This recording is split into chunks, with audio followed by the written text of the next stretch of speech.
नमस्कार विद्यार्थी मित्रांनो, SYBA स्पेशल मराठी आपल्या सर्व विद्यार्थ्यांचं मी मनापासून या ठिकाणी स्वागत करतो आणि सगळ्यांना सकाळी शुभ प्रभात। आपला स्पेशल विषयाचा जो पेपर आहे मित्रांनो, त्या पेपरचं नाव आहे आधुनिक मराठी साहित्य आणि यामध्ये प्रकाश वाटा हे आत्मचरित्र जे आहे हे आत्मचरित्र आहे डॉक्टर प्रकाश आमटे यांचं। आता या अगोदरच्या तासाला आपण आत्मचरित्र म्हणजे काय, आत्मचरित्राचं स्वरूप, आत्मचरित्राची वाटचाल, आत्मचरित्राची वैशिष्ट्ये हा सगळा जो भाग आहे हा भाग आपण गेल्या तासाला पाहिला होता। कारण मुळातच हे प्रकाश वाटा हे आत्मचरित्र आहे, पण हे आत्मचरित्र अभ्यासण्यापूर्वी आत्मचरित्र म्हणजे काय हे अगोदर आपल्याला समजलं पाहिजे। म्हणून इतर वाङ्मय प्रकारापेक्षा आत्मचरित्र हा वाङ्मय प्रकार कसा वेगळा आहे या संदर्भात आपण जी चर्चा मागच्या तासाला आपण केली होती। आता या तासाला आपल्याला प्रकाश आमटे यांचं प्रकाश वाटा नावाचं जे आत्मचरित्र आहे त्या आत्मचरित्राचा आपल्याला या ठिकाणी अभ्यास करायचा आहे किंवा आपल्याला या ठिकाणी चर्चा करायची आहे।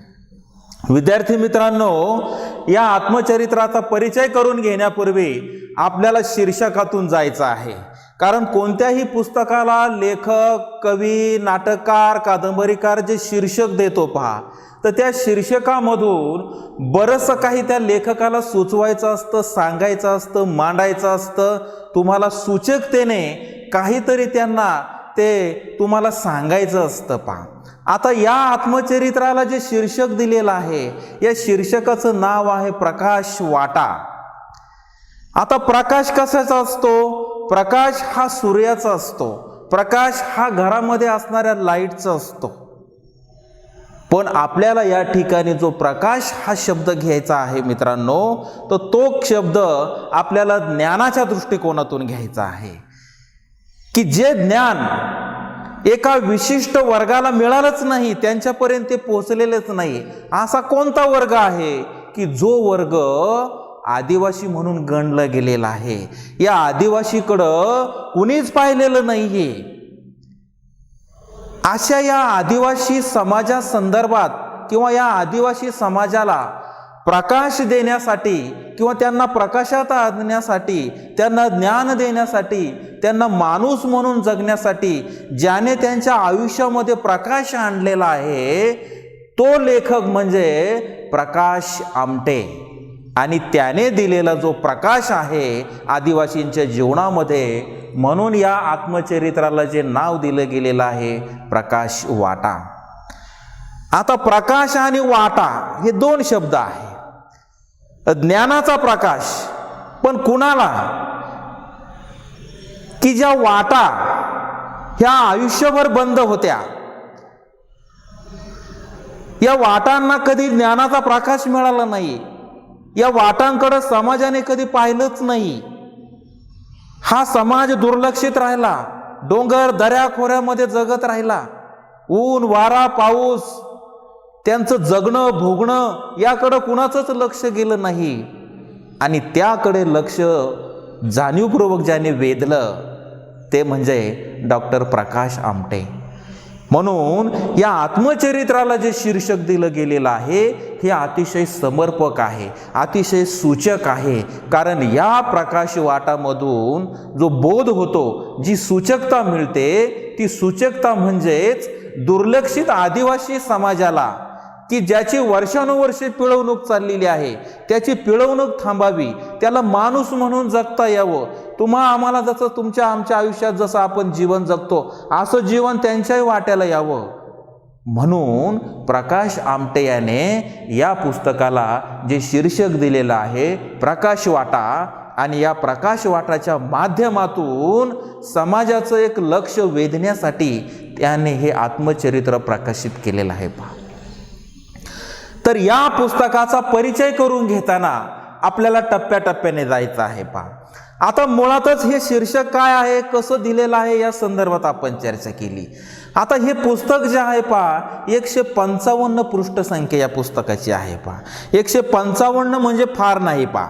हे जे पुस्तक आहे हे बघा, की ह्या पुस्तकाची किंमत अगदी माफक आहे आणि त्याचबरोबर ज्याला आपण म्हणू 155 पृष्ठ म्हणजे छोट्या आशियामध्ये मोठा आशय विस्तार या पुस्तकामध्ये गुंफलेला आहे. पहा, पहिली जी याची जी परत निघाली, जेव्हा पहिलं प्रकाशन जी आवृत्ती जी निघाली पहा 2009 मध्ये निघाली आणि 2013 मध्ये 24वी आवृत्ती या पुस्तकाची निघाली. पहा, एक लक्षात घ्या, म्हणजे 2009 ते 2013 मध्ये 24वी आवृत्ती जर या पुस्तकाची निघत असेल तर यावरून एक गोष्ट आपल्या लक्षात येते की या पुस्तकाचा दर्जा, या पुस्तकाचं मूल्य किती आणि कसं आहे याची जाणीव किंवा याचं सूचक एक आपल्याला सूचकता या पुस्तकातून आपल्याला जाणवल्याशिवाय राहत नाही. पहा, म्हणजे 24 आवृत्त्या निघतात एवढी सोपी गोष्ट नाही. पहा, म्हणजे एखादं पुस्तक जेव्हा बाजारात येतं आणि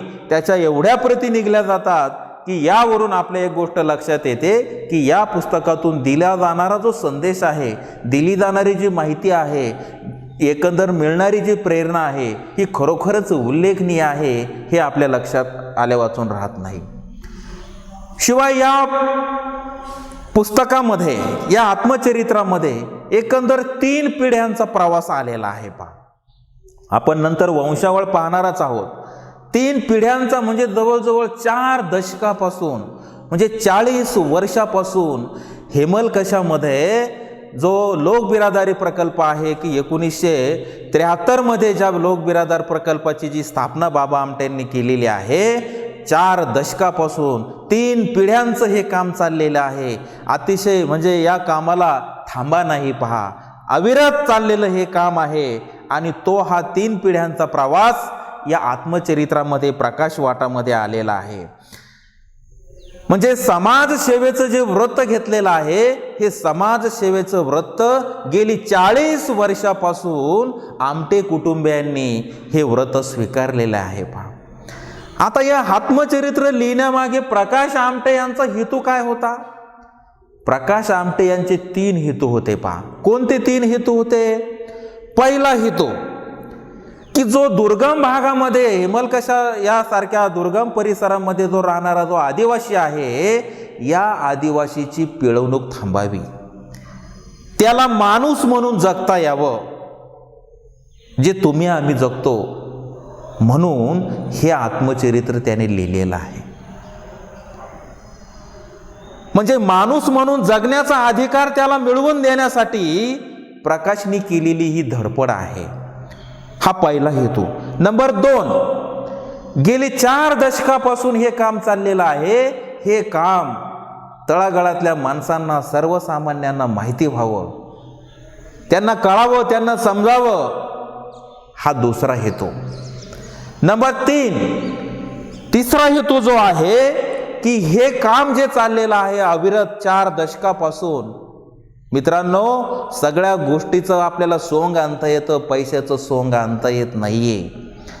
मग हे चाललेलं काम आहे, या कामाला थोडाफार आर्थिक किंवा थोडीफार आर्थिक मदत मिळावी, हातभार लागावा, हाही प्रकाश आमटे यांचा हेतू होता.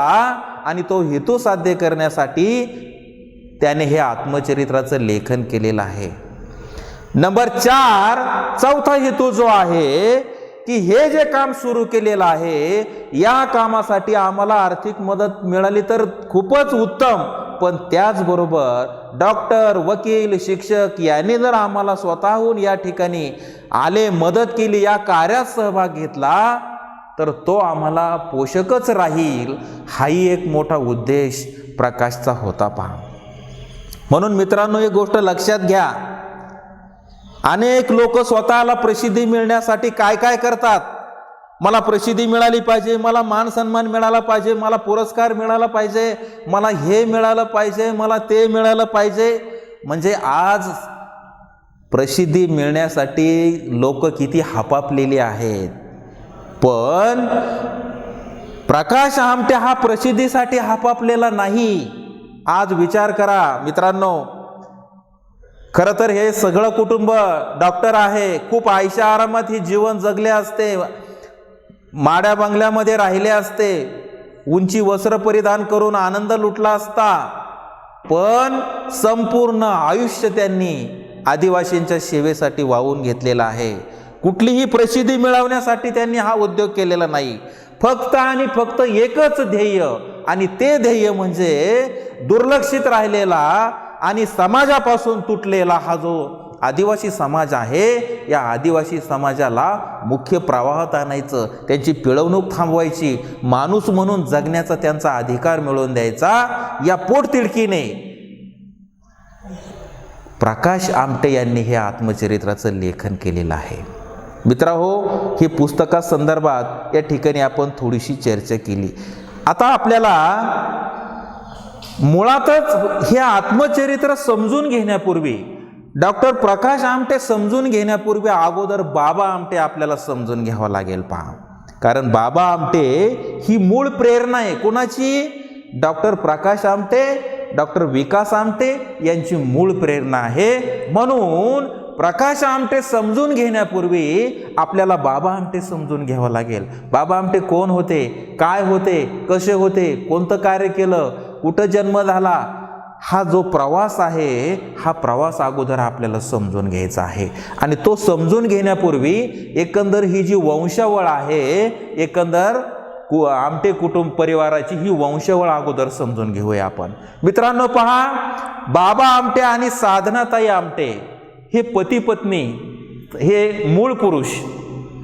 बाबा आमटे आणि साधनाताई हे मूळ पुरुष, पती पत्नी. बाबा आमटे यांना मोठा मुलगा आहे डॉक्टर विकास, आणि नंतर दुसरा मुलगा आहे डॉक्टर प्रकाश. डॉक्टर विकासची पत्नी आहे डॉक्टर भारती, आणि डॉक्टर प्रकाशची पत्नी आहे डॉक्टर मंदा. त्यानंतर विकासला 2 मुलं आहे, एक मुलगी आहे आणि दुसरा मुलगा आहे. मुलगा CA झालेला आहे आणि मुलगी सुद्धा त्यांची डॉक्टर आहे. पहा, त्यानंतर प्रकाशला सुद्धा 2 मुलं आहे. पहा, डॉक्टर दिंगत आणि अनिकेत आहे. पहा, डॉक्टर दिंगत त्याची पत्नी आहे डॉक्टर अनघा, आणि अनिकेत त्याची पत्नी आहे समीक्षा.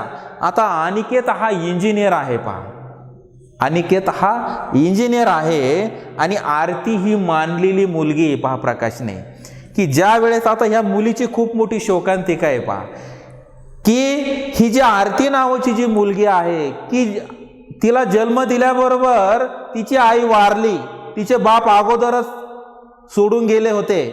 मग ही मुलगी अनाथ होती. ही मुलगी अनाथ मुलीला प्रकाश आणि मंदाने वाढवलं, आणि आपला पोटचा स्वतःचा गोळा म्हणून तिला प्रेम, जिव्हाळा, ममता, आपुलकी दिली, आणि स्वतःचीच मुलगी म्हणून तिचा त्यांनी स्वीकार केलेला आहे. असे हे प्रकाश आणि मंदा यांची असणारी ही मुलं आहे. आणि डॉक्टर दिंगत यांचा जो मुलगा आहे छोटासा अर्णव, म्हणजे बघा पहिल्या पिढीतलं कोण आहे, एक गोष्ट लक्षात घ्या. पहिल्या पिढीमध्ये डॉक्टर बाबा आमटे, साधनाताई आमटे ही पहिली पिढी आहे. दुसरी पिढी आहे डॉक्टर विकास, डॉक्टर भारती, डॉक्टर प्रकाश, डॉक्टर मंदा, ही तिसरी पिढी आहे. आणि चौथी पिढीमध्ये कोण आहे, कौस्तुभ, डॉक्टर शीतल, डॉक्टर दिंगत, अनिकेत आणि आरती, ही तिसरी पिढी आहे. आणि चौथ्या पिढीतला हा अर्णव आहे. पहा, म्हणजे बघा तिसऱ्या पिढीमध्ये म्हणजे डॉक्टर अनघा, समीक्षा हेही तिसऱ्या पिढीमध्ये येते. मित्रांनो, एक गोष्ट लक्षात घ्या, दुसऱ्याचं दुःख पाहतो, मग आपल्याला असं वाटतं की अरे ह्याला काय झालं, पण स्वतःच्या वाट्याला आल्यानंतर कळतं. विचार करा, एकंदर ह्या 4 पिढ्या, म्हणजे अर्णवपर्यंत ही चौथी पिढी आहे. या 3 पिढ्यांचा जो प्रवास 40 वर्षापासून फक्त आणि फक्त कुष्ठरोगी आणि आदिवासी यांची सेवा करण्याचं स्वीकारलेलं 4 पिढ्यांनी केलेला हा प्रवास आहे. पहा, म्हणजे आता तुम्ही एक गोष्ट लक्षात घ्या, कौस्तुभ CA झालेला आहे. पहा, आनंदवनमध्ये तो तिथली जबाबदारी स्वीकारतो, कारण त्याच्या वडिलाने आणि त्याने म्हणजे डॉक्टर विकास, डॉक्टर भारती आणि कौस्तुभ यांनी आनंदवनची जबाबदारी स्वीकारलेली आहे. पहा, आनंदवन म्हणजे ही मूळ शाखा आहे. पहा, कारण याच शाखेच्या जीवावर हेमलकसा म्हणजे 1973 मध्ये लोक बिरादरी प्रकल्प बाबा आमटे यांनी स्थापन केलेला आहे. तर तो प्रकल्प आनंदवनच्या भरोशावर उभा राहिलेला प्रकल्प आहे पहा. तर आनंदवनची जी जबाबदारी आहे ही सगळी जबाबदारी कुणी स्वीकारलेली आहे तर डॉक्टर विकास, डॉक्टर भारती आणि कौस्तुभ यांनी ती जबाबदारी स्वीकारलेली आहे.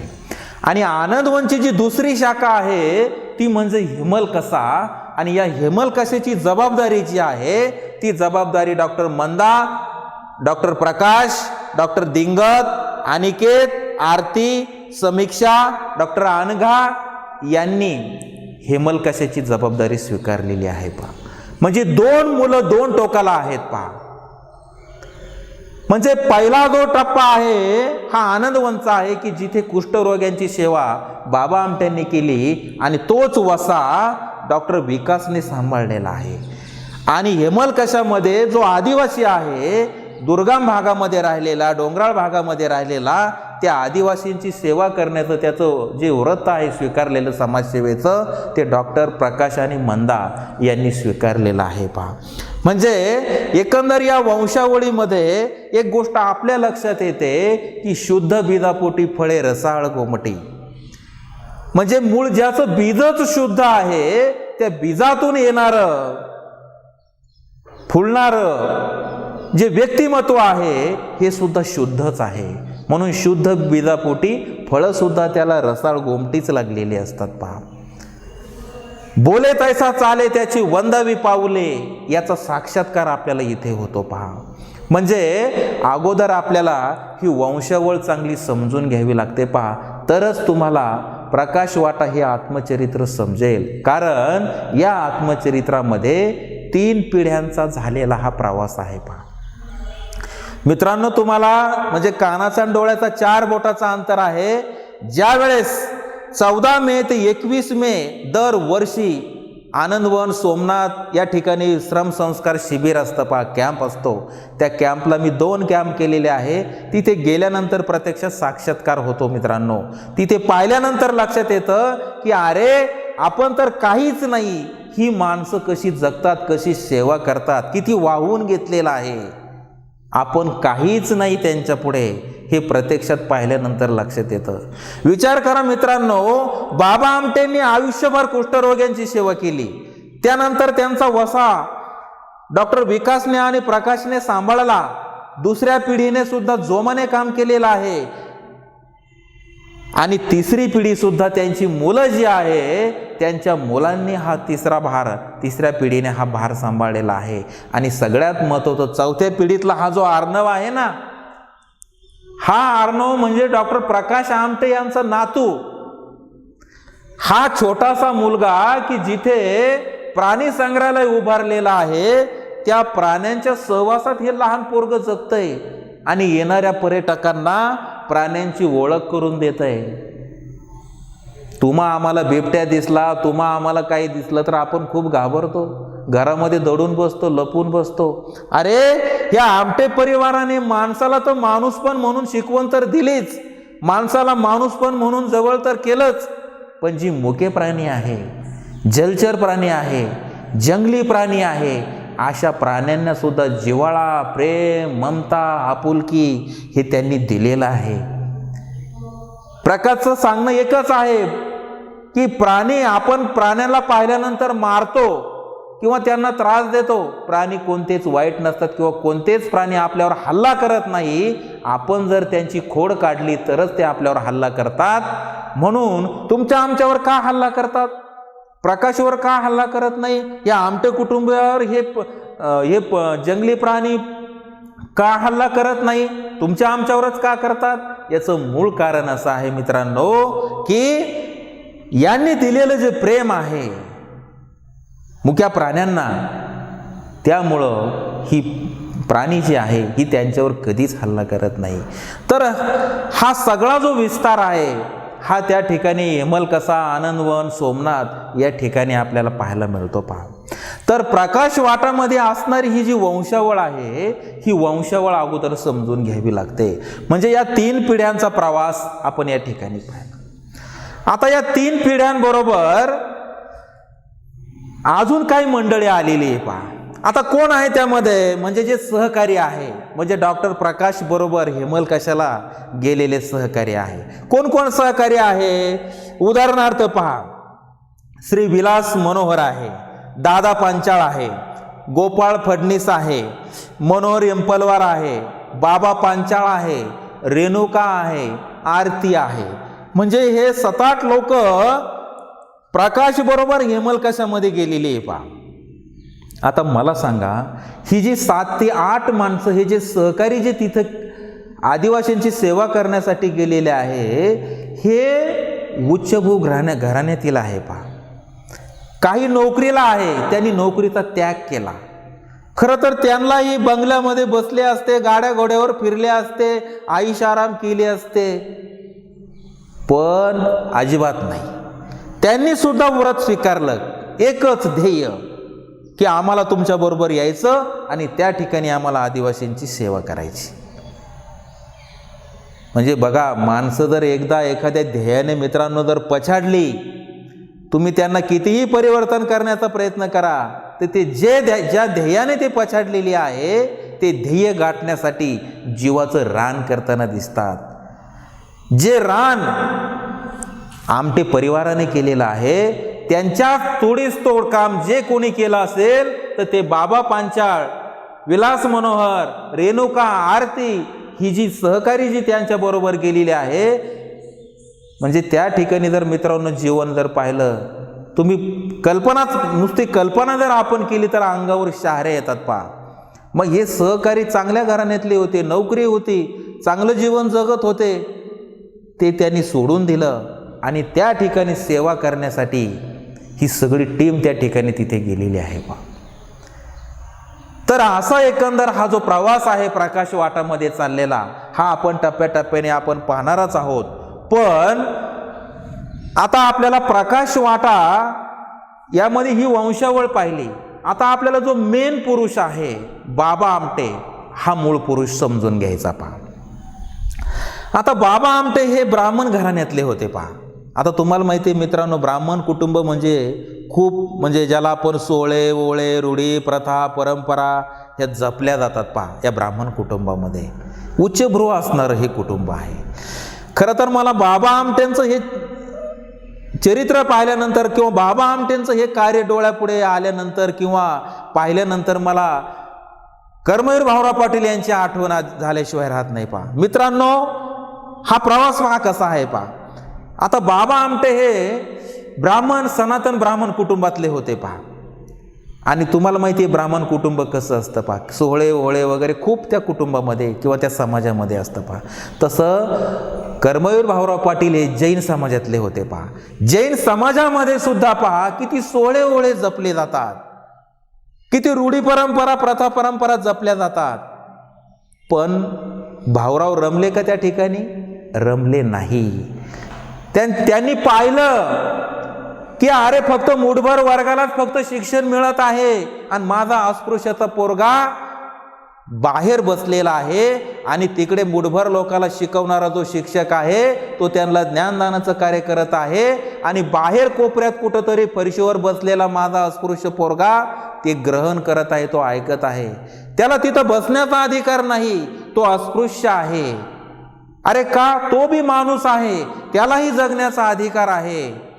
हे अण्णांनी अनुभवलं, कर्मवीरांनी पाहिलं आणि त्या क्षणी तडकाफडकी ते उठले आणि साताऱ्याला आले आणि साताऱ्याला येऊन त्यांनी 1919 मध्ये रयत शिक्षण संस्थेची स्थापना केली की जो अस्पृश्य समाज आहे, जो दीनदलित समाज आहे की ज्याचं शिक्षण हिरावून घेतलेलं आहे, अशा दीनदलितांच्या झोपडीमध्ये प्रकाश देण्याचं काम कर्मवीर भाऊराव पाटलांनी केलं. पण यासाठी त्यांना किती त्रास झाला, वाळीत टाकलं, बहिष्कृत केलं, पण कर्मवीरांना हटले नाही. त्यांनी आपलं सर्वस्व जे पणाला लावलं हे दीन दुबळ्यांसाठी लावलं, अस्पृश्यासाठी लावलं आणि त्यांना खंबीर जर साथ कोणी दिली असेल तर ती लक्ष्मीबाईंनी दिलेली आहे पहा. मित्रांनो, हे मी तुम्हाला का सांगतो तर अण्णांच्या कार्याशी इक्वल कार्य कोणाचं आहे? बाबा आमट्यांचं आहे पहा. की अरे ही माणसं समाजाला कशी दिसना, माणसं ही कशी समजाना, त्याच पद्धतीने बाबा आमटे हा ब्राह्मण कुटुंबातला होता, सनातनी कुटुंबातला होता. आणि त्यांच्या पाठीमागे उभी राहणारी साधनाताई आहे. जसा लक्ष्मीबाईंना त्रास झाला समाजाचा, तसा साधनाताईंना सुद्धा खूप त्रास झाला की ब्राह्मण कुटुंबामध्ये ज्या असणाऱ्या ज्या रूढी प्रथा परंपरा त्या सगळ्या सोडून दिल्या बाबा आमटेंनी आणि एकच ध्येय ठेवलं, ते म्हणजे कुष्ठरोग्यांची सेवा करणं. मित्रांनो, कुष्ठरोगी हा बाबांच्या सहवासात कसा आला आमट्यांच्या? मुळातच बाबा आमट्यांना जी प्रेरणा मिळाली ही कुणाकडनं मिळाली? तर महात्मा गांधीकडनं ही प्रेरणा मिळाली. पहा, सनातनी कुटुंबामध्ये असणारा बाबा आमटे पूर्ण बदलला.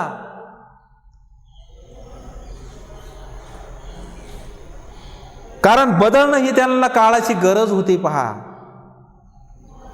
काही महत्वाच्या घडामोडी किंवा महत्वाच्या घटना या ठिकाणी घडलेल्या आहे. पहा, बाबा आमटे रस्त्याने चालले होते आणि रस्त्याने चालल्यानंतर त्यांना कुष्ठरोगी दिसला. त्याच्या जखमा रस्त्यावर पडलेला होता, पायातनं पू वाहत होता, अंगावर भयावह जखमा होत्या. पाहिल्यानंतर सुद्धा तुम्हा आम्हाला मित्रांनो किळस आली असती. बाबांनी ते पाहिलं, अनुभवलं आणि त्या कुष्ठरोग्यांना, त्या रस्त्याच्या कडेला पडलेल्या कुष्ठरोग्याला ते घरी घेऊन आले. आता मित्रांनो, एक गोष्ट लक्षात घ्या, बाबा आमटे उच्चभू घराण्यातील ब्राह्मण कुटुंबातील, शिवाय वकिलीचा व्यवसाय ते करत होते. कुठं करत होते? नागपूरमध्ये करत होते. पण बाबा आमटेंनी या वकिली या व्यवसायाचा त्याग केला. का केला मित्रांनो? त्यांना जाणीव झाली की या वकिली व्यवसायामध्ये फक्त श्रीमंतांना न्याय मिळतो, गरिबांना न्याय मिळत नाही, गरिबांचा कोणी वाली नाही. बाबा आमट्यांनी वकिली व्यवसायाचा त्याग केला, तिलांजली दिली की मला हा व्यवसाय करायचा नाही आणि माझं जे ध्येय आहे आता ते फक्त आणि फक्त कुष्ठरोग्यांची सेवा करणं. मित्रांनो, एक गोष्ट लक्षात घ्या, 1949 मध्ये वरोडा या ठिकाणी महारोगी सेवा समितीची बाबा आमटेंनी स्थापना केली. पहा, आणि त्या ठिकाणी त्या समितीची स्थापना केल्यानंतर कुष्ठरोग्यांच्या सेवेला त्या ठिकाणी त्यांनी प्रारंभ केला. आता रस्त्याच्या कडेला आणलेला जो कुष्ठरोगी तो घरी आणला. मित्रांनो, त्या जखमा धुतल्या, औषध पाणी केलं, मलमपट्टी केली, त्याच्यात मुखात घास भरवला.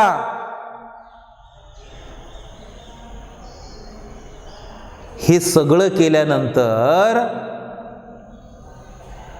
समाजाच्या एक लक्षात आलं, अरे हा कोण व्यक्ती आहे की ज्या माणसाने वकिलीचा त्याग करून हा कुष्ठरोग्यांची सेवा करत आहे? सोपी गोष्ट नाही मित्रांनो. जखमा धुणं, ते अस्तव्यस्त ते शरीर, हे सगळं करत असताना कल्पना करवत नाही मित्रांनो. पण हे सगळं काम बाबा आमटेंनी केलं. आणि एवढंच नव्हे तर समाजाला निक्षून सांगितलं की अरे बाबांनो, कुष्ठरोग हा संसर्गजन्य रोग नाही, म्हणून तुम्ही त्यांचा तिरस्कार करू नका. पण ज्या समाजानं, ज्या जन्मदात्यांनी कुष्ठरोग्यांना वाळीत टाकलं होतं, अशा कुष्ठरोग्यांना बाबांनी आपल्या स्वतःच्या जवळ घेतलं, त्यांना प्रेम दिलं, ममता, जिव्हाळा, आपुलकी हे देण्याचं काम बाबा आमटेंनी केलं. पहा, तिरस्कार केला नाही. एवढंच नव्हे तर बाबा आमटे अस्पृश्यांच्या मुलांमध्ये वागले. खरं तर हे पोरगं ब्राह्मण कुटुंबातलं होतं. अस्पृश्यांच्या मुलामध्ये बाबा आमटे वावरले. पण याचा खूप मोठा त्रास, याचा खूप मोठा रोष बाबा आमट्यांना पत्करावा लागलेला आहे. पहा, कारण अस्पृश्य समाजामध्ये प्रवेश केल्यामुळे बाबांना वाळीत टाकलं, पण डगमगले नाही. कारण बाबा आमटे हे बोलके समाजसुधारक नव्हते, तर करते समाजसुधारक होते. पहा मित्रांनो, आणि तुम्हाला माहिती करता सांगतो, बाबा आमटेंनी केवळ कुष्ठरोग्यांची सेवा केली नाही, तर जे भंगी समाज माहिती आहे मित्रांनो तुम्हाला, की जे संडास वगैरे जे आहे घाण ते स्वच्छ करण्याचं काम करतात, बाबा आमटेंनी त्या लोकांमध्ये, त्या समाजामध्ये जगले, स्वतः तो मैला डोक्यावर घेतला, तो मैला डोक्यावर घेऊन वाहिला त्यांनी. याला म्हणतात कृती करते काय समाजसेवक. बोलके समाजसुधारक ते नव्हते, तर कृती करते समाजसुधारक होते. अशा या अस्पृश्य समाजामध्ये ते राहिले, काम केलं, जगले, वाढले, लहानचे मोठे झाले. यामुळं काय झालं की त्यांच्या त्या ब्राह्मण समाजाने त्यांना वाळीत टाकलं, अस्पृश्य म्हणून त्यांना हिणवलं. पण बाबा आमटे हे जे आहे, हे बाबा आमटे मागं सरलेले नाहीये. आणि तीच त्यांची जिगर, तीच त्यांची जिद्द ही मुलांना प्रेरणा देणारी ठरली. म्हणजेच मूळ प्रमुख जर प्रेरणा विकास आणि प्रकाश यांना कुणी दिली, तर ती म्हणजे त्यांच्या घरातूनच मिळालेला बाबा आमटे यांचा वारसा आहे. पहा मित्रांनो, म्हणजे आज एवढी अवहेलना होऊन सुद्धा बाबा आमटे हे डगमगलेले नाही, की त्यांनी केलेली ही सेवा ही अविरत सेवा आहे. नंतर बाबा आमटेंना खूप पुरस्कार मिळाले. मॅगसेसेचा हा सर्वात मोठा नोबेल आंतरराष्ट्रीय स्तरावरचा मिळालेला हा सगळ्यात मोठा पुरस्कार होता. पहा, पण बाबा आमटे काय म्हणाले, या पुरस्काराने मला सन्मानित केलं, हा शासनाचा मोठा अपमान आहे. की अरे, ज्या माणसाला तुम्ही माणूस पण देऊ शकत नाही, जन्मदात्यांनी तर फेकलं आणि समाजाने फेकलं, आणि त्याच्या कपाळावर कुष्ठरोग्याचा ज्याने शिक्का मारलेला आहे, तो शिक्का पुसायला तयार नाही. अशा समाजाचं सेवा मी केली, त्यांचं कार्य मी केलं, म्हणून तुम्ही मला पुरस्काराने सन्मानित करता, याचा मला आनंद होत नाही. माझा खरा आनंद कोणता असेल, तर कुष्ठरोग्यांच्या चेहऱ्यावर खुलणारा जो आनंद आहे, त्यांचं हास्य आहे, हर्षभरीत दिसणारं त्यांचं रूप आहे, हा माझा सर्वात श्रेष्ठ असणारा पुरस्कार आहे. बघा मित्रांनो, हे दिलेलं तोडीस तोड उत्तर आहे की माझा खरा पुरस्कार कोणता असेल, तर तो हा पुरस्कार आहे. खरं तर माणसाला परिस्थिती माणसाला शहाणपण शिकवते. पहा, खरं तर बाबा आमटेंचा जर प्रवास पाहिला, आनंदवनामध्ये एका झोपडीमध्ये राहणारा महापुरुष, किती संकट आली, ऊन वारा पाऊस, अशा संकट काळामध्ये सुद्धा तग धरून त्या आनंदवनमध्ये जगला, राहिला, आणि एवढा मोठा नंतर त्याचा त्या कार्याचा विस्तार झालेला हा आपल्याला पाहायला मिळतो. पहा, आणि एकदा समाजाने एखाद्या गोष्टीकडे पाहिलं ना मित्रांनो, तर त्यांचं मन पुन्हा बदलत नाही. कुष्ठरोगी असं म्हणल्यानंतर त्याचा डंकाच पिटला गेला. पहा, म्हणून आनंदवनमध्ये कुष्ठरोग्यांनी जो भाजीपाला पिकवला होता, पहा, तो भाजीपाला सुद्धा समाज किंवा जो ग्राहक आहे तो घेत नव्हता. पहा, कारण का, तो कुष्ठरोग्यांनी पिकवला म्हणून. पण बाबा आमटेंनी स्वतः ती भाजी स्वतः शिजवली, खाल्ली, समाजाला सांगितलं, अरे हा संसर्गजन्य रोग नाही, त्यांनी पिकवला म्हणून काही त्या भाज्यांमध्ये तो रोग गेला नाही. हे बाबांनी स्वतः प्रत्येक क्षणाला ज्या ज्या ठिकाणी अशा अडचणी किंवा समस्या निर्माण होतील, त्या समस्याचं निराकरण करण्याचं काम बाबा आमटेंनी केलेलं आहे. पहा, एवढंच नव्हे तर ज्यावेळेस ही बाबा आमटे यांची जी दोन ही लहान मुलं होती, प्रकाश आणि विकास, ही मुलं वरोडा जो आहे, या वरोड्याच्या शाळेत त्या ठिकाणी शिकली. पहा, मग ही शिकत असताना त्यांना बैलगाडीमध्ये नेण्या आणण्याचं काम सुद्धा कोण करत होतं? कुष्ठरोगी करीत होता. पहा, मग त्यांना का कुष्ठरोग झाला नाही? बाबाला का झाला नाही? प्रकाशला का झाला नाही? विकासला का झाला नाही? तुम्ही म्हणताना तो संसर्गजन्य आहे, मग त्यांना का झाला नाही? म्हणून पुन्हा पुन्हा बाबांना हे सांगावं लागलं की अरे बाबांनो, हा संसर्गजन्य रोग नाही, हे निक्षून सांगावं लागलं. म्हणून त्यासाठी ह्या सगळ्या कृत्या कराव्या लागल्या बाबा आमट्यांना. म्हणून बाबा आमट्यांना क्षणाक्षणाला ठेचा लागत गेल्या पहा. पण मित्रांनो, अपयश ही यशाची पहिली पायरी असते. हे अपयश पचवण्याची ताकद ही बाबा आमटेंमध्ये होती आणि तीच ताकद, तोच वसा, तोच संस्कार विकास आणि प्रकाश यांच्यामध्ये उतरलेला आहे. म्हणून 4 दशकापासून चाललेलं हे अविरत कार्य आहे. मित्रांनो, एक गोष्ट सांगायला मला म्हणजे खरं तर मन होत नाही, पण कुठंतरी हे व्यक्त करावं असं वाटतं पहा. विचार करा की मॅगसेसे पुरस्कार मिळाला, नोबेल पुरस्कार मिळाला, तो कुणाला मिळाला? बाबा आमटेंना मिळाला. बाबा आमटेनंतर कुणाला मिळाला? प्रकाशला मिळाला. म्हणजे एकाच कुटुंबामध्ये आंतरराष्ट्रीय स्तरावरचा सगळ्यात मोठा असणारा नोबेल सारखा पुरस्कार एका घराण्यामध्ये 2दा मिळतो, ही अतिशय मित्रांनो दुर्मिळ घटना आहे. ना भूतो ना भविष्यते, अतिशय दुर्मिळ असणारी ही घटना आहे. मग यावरून आपल्या लक्षात येतं की अरे हे या कार्याला तोडच नाही. आणि दुसरी महत्त्वाची गोष्ट मित्रांनो, जिथं पिकतं तिथं विकत नाही. जिथं पिकतं तिथं विकत नाही, हे खरोखर सत्य आहे. डॉक्टर प्रकाश आणि डॉक्टर मंदा ह्या दोघांवर पोस्टाचं तिकीट कुणी काढलं?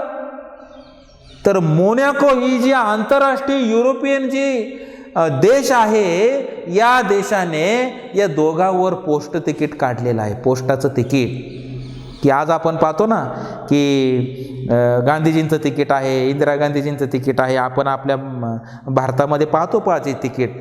पण यांचं तिकीट जे आहे, मोनॅको युरोपियन हा जो देश आहे छोटासा, या देशाने या दोघं दाम्पत्यावर आंतरराष्ट्रीय सन्मान त्यांचा केला. म्हणजे बघा की यांचं कार्य त्यांना कळलं, पण आपल्या देशाला ते खूप उशिरा कळलं. आंतरराष्ट्रीय स्तरावर ते तात्काळ गेलं, पण आपल्या देशाच्या स्तरावर त्याला जायला उशीर लागला. हे खरंच आपलं दुर्दैव म्हणावं लागेल पहा. म्हणून हा जो प्रवास हा जो चाललेला आहे हा अविरत आहे पहा. 40 वर्षापासून चाललेली ही सेवा आहे. नंतर मित्रांनो, हे जे प्रकल्प आहे म्हणजे आनंदवनचा प्रकल्प आहे, नंतर हेमलकशाचा प्रकल्प आहे, नंतर या ठिकाणी वेगवेगळे कॅम्प व्हायला लागले, नंतर या ठिकाणी पर्यटक यायला लागले, भेटी द्यायला लागले, मोठमोठ्या संस्था यायला लागल्या, कंपन्या यायला लागल्या. मग हे सगळं आल्यानंतर आर्थिक मदतीचा ओघ आला आणि आर्थिक मदतीचा ओघ आल्यामुळं त्या ठिकाणी वातावरणामध्ये परिस्थितीमध्ये बदल होत गेला. झोपड्याच्या ठिकाणी थोडे कुष्ठरोग्यांसाठी, आदिवासींसाठी कौलारू घरं आली, त्यांच्यासाठी छोट्या छोट्या शाळा त्या ठिकाणी निर्माण केल्या.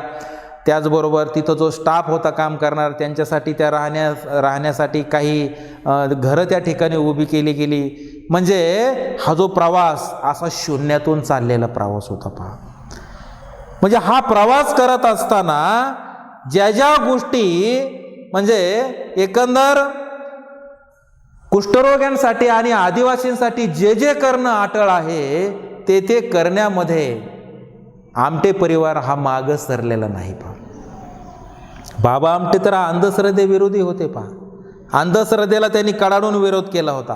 कारण त्यांना एकच माहिती होतं, अरे देव देवळात नाहीये, अरे देव दगडात नाहीये, अरे देव माणसात आहे. आणि तो माणूस कुठं आहे? तर तो माणूस तुमच्या आमच्यामध्ये आहे.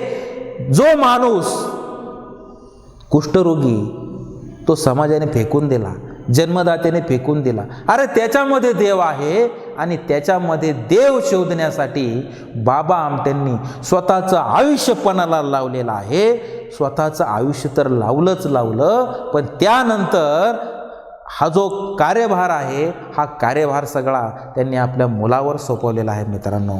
तर या तासाला आपण आज प्रकाश वाटा यामध्ये एकंदर या आत्मचरित्राचा जो परिचय आहे आणि त्याचबरोबर आमटे परिवाराने जे कार्य केलेलं आहे त्यांच्या कार्याबरोबरच जी टीम म्हणून एक सहकाऱ्यांची जी टीम त्या ठिकाणी आलेली होती, त्यांचं एक कार्य, एकंदर हा सगळा जो प्रवास आहे तो प्रवास आपण या ठिकाणी पाहिला. मूळ पुरुष जो आहे बाबा आमटे, तो आपण या ठिकाणी समजून घेतला.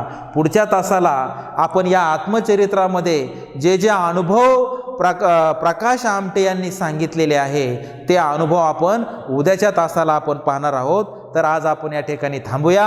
आपल्या सर्वांना मी धन्यवाद देतो आणि थांबतो.